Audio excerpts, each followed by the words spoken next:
Hello viewers, this is IT System Admin and Information Technology Learning tutorial channel for you.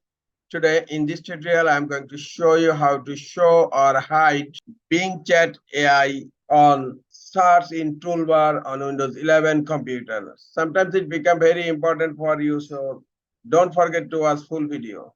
This is the Bing Chat AI. Click on this icon.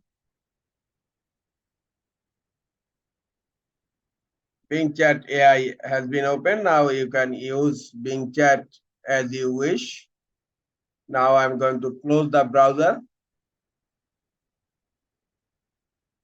Now I'm going to show you how to show or hide this Bing Chat AI from toolbar search box on Windows 11 computer.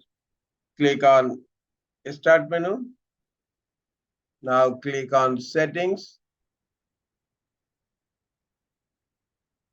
Now click on Personalizations.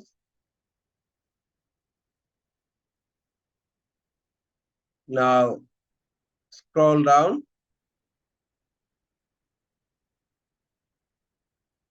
Now click on Taskbar.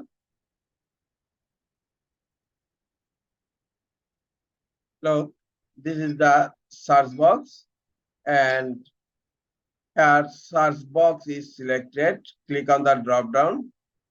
Click search icon and label. Look, the Bing Chat AI icon is hidden right now. If you select search icon only, Bing Chat icon also hidden. But if you want to show Bing Chat icon, just select search box and look, Bing Chat icon is visible here. This is all for today. Hope this tutorial is helpful for you. Keep watching for next tutorial. Thank you very much.